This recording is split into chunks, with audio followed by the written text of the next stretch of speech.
In front of me is a Samsung Galaxy S22, and today I will show you a couple tweaks and tricks you can do on this phone.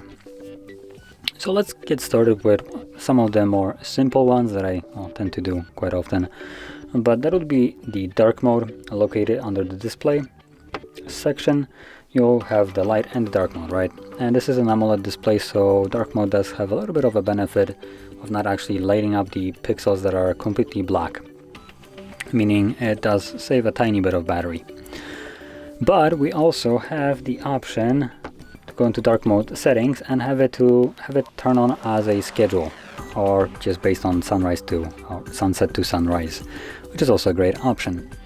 And I probably highly recommend using this instead of like the just manual toggle, just because this will automatically switch between light and dark mode based on the time, which is a really nice thing to have. Now moving on to the next thing, it's going to be the screen mode, which is somewhere, there we go, screen mode.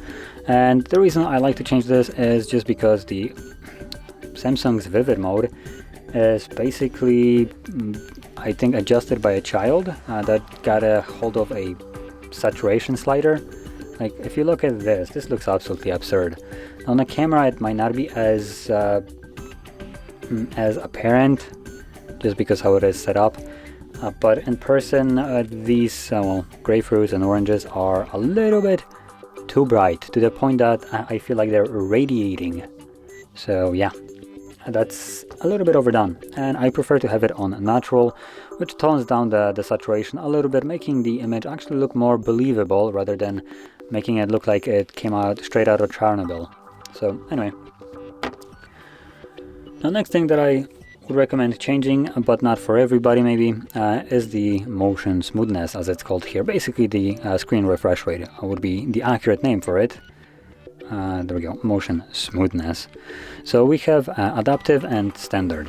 Now, for majority of the people, I think adaptive one will be the best one, just because it utilizes 120 Hertz along with, I think, 1 Hertz, depending on what you're doing. So as an example, right now when I'm viewing this and the image is sliding up and down, I believe it will be probably at like 120. Would probably benefit if I could have turned on frames. So let's actually see. I'm gonna quickly navigate into here.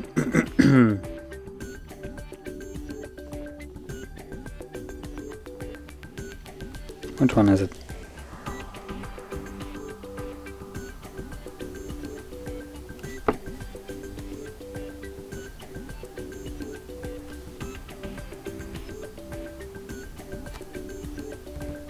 Oh, there we go.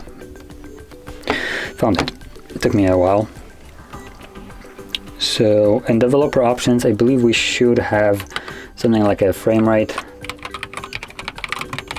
I'll actually look for it.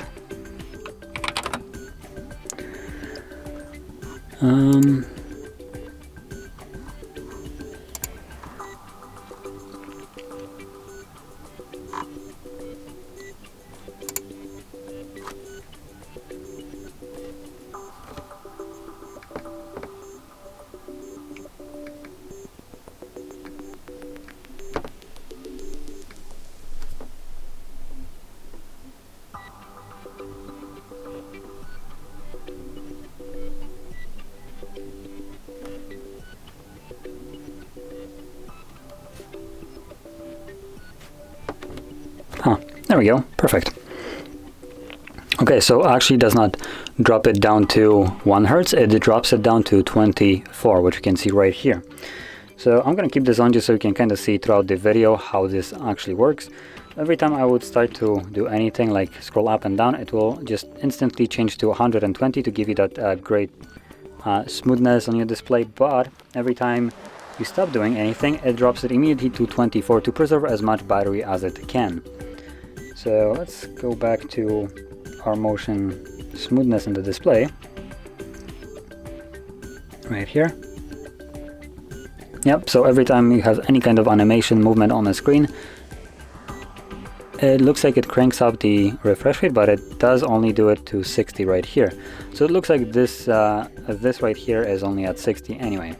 Now obviously it might not be the most obvious thing, but the two differences right here are quite exaggerated, just to kind of show you how the motion smoothness affects it. And like I mentioned before, the adaptive option will be probably beneficial to a lot of people, but the people that want to just prioritize battery life, I believe changing it to standard, which will be 60, might actually preserve more battery than having it like this. Because as you can see, primarily whenever you're doing anything on the screen, it will switch to 120, and yeah, it basically constantly flips between 24 and 120. Now 120 will consume more battery, so that's why I'm saying that 60 might be more interesting to some people. But yeah, as you can see, still I would say adaptive is probably gonna be good for majority of the people. Anyway, let's move on to the next one. So here we're starting to actually get some more interesting ones. So this one will be just a navigation bar. This is probably one of the last ones, like subtle tweaks, I would say. So anyway, let's navigate back into display. If I can actually hit this, there we go. And at the bottom we should have, there we go, navigation bar. And this allows you to enable gesture navigation on your display. It will get rid of these, move the content a little bit down to accommodate for the extra space at the bottom. So yeah, if you never use gestures, you swipe up to go home and swipe up quickly. When you swipe up and hold like I did, it goes to recent, and then swipe from either side to go back, which as you can see works really flawlessly. Now let's move over to sounds. So on Samsung we have such a thing as separate app sounds. So let's go into sound and vibration, scroll down and separate app sounds. And what this allows you to do is, once enabled, you can assign application that will be then assigned its specific way of playback. So you can, for instance, choose that YouTube, and then go back, plays only through Bluetooth. So even though I have no headset plugged into here, as you will see right now, there's nothing here. Every time I will play YouTube, it will now play through headsets. So let's actually test this.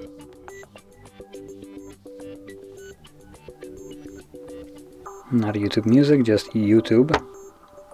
There we go.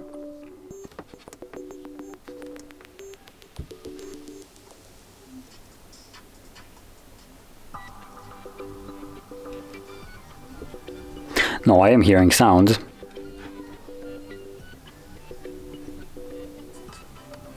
Yep, so let's see if there's anything wrong here. So it looks like I would actually, in this case, need to have some kind of headset connected, which will automatically start playing, which does kind of beg to differ, at least in the Bluetooth department, why.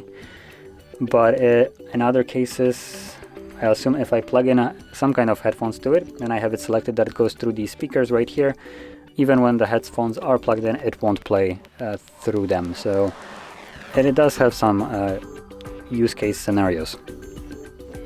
I guess maybe not the most perfect one. But next thing I wanted to show is also under sounds, and this one is actually a really good one, which I personally really like, though it is only accessible on Samsung, which is the sound quality and effects. Now in here you'll find adapt sound, and that is the interesting feature.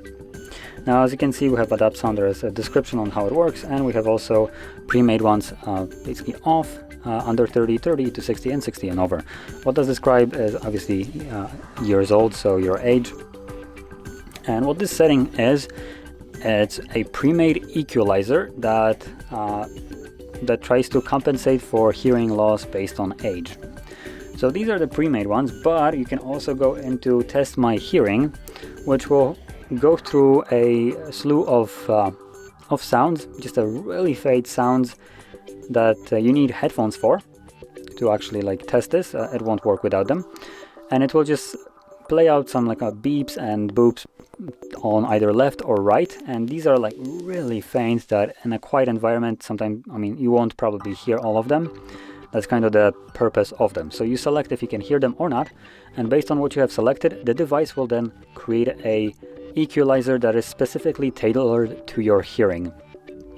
And it does make actually a difference when enabled. So when enabled, you will hear certain sounds much clearer, or you might actually hear them that you haven't heard before just because you couldn't hear them before. They will be cranked up to accommodate for whatever sound you're not actually hearing because of your general hearing loss, which everybody has.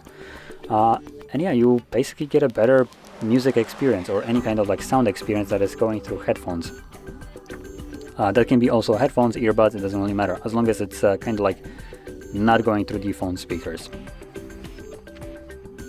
Now moving on to the next option, it is going to be the mixture of two. It's the edge panel along with split screen apps. Now either one of them is kind of meh in my opinion, but Samsung actually finally made a good move to something that, as an example, Xperia has been doing for a while, which is allowing you to use basically like a predetermined app combos and split screen. So let's get started by actually opening them up. So let's assume that you want to use YouTube and browser. So there's our YouTube. I'm gonna go into Recent, tap on the icon and select it to be in split screen. Then I'm gonna select my browser. Bam, right here.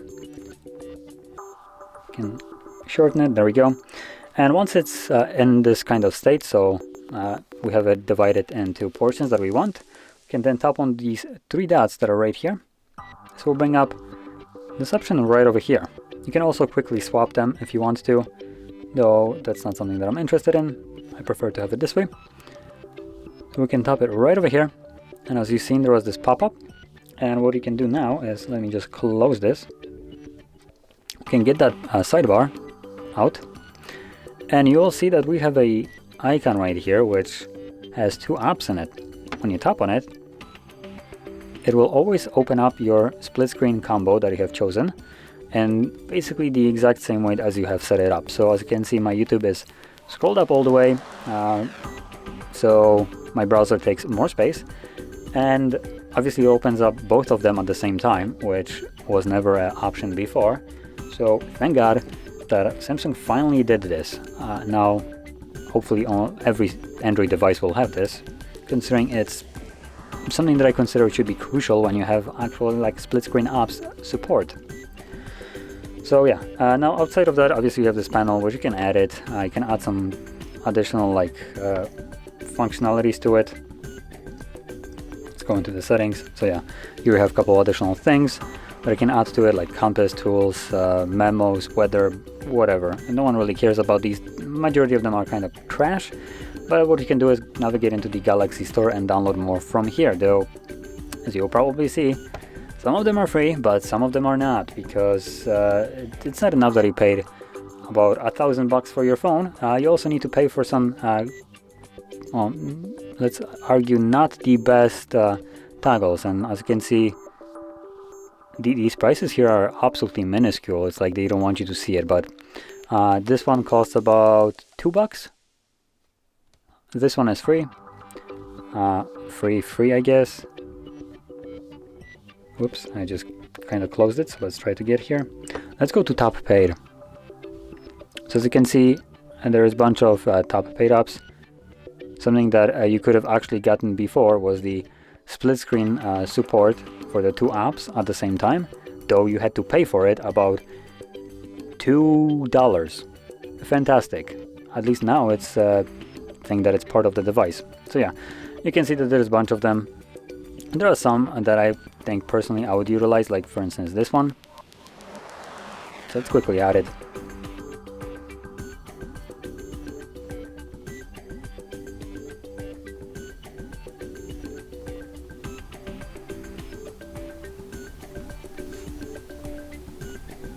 And there we go.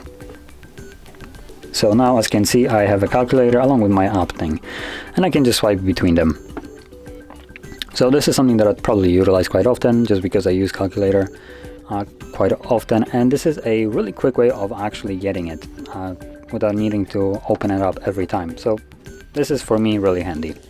And obviously the inclusion of you being able to open up two apps is just fantastic. So anyway, this would conclude the tweaks and tricks that I want to share with you, and if you found this very helpful, don't forget to hit like, subscribe, and thanks for watching.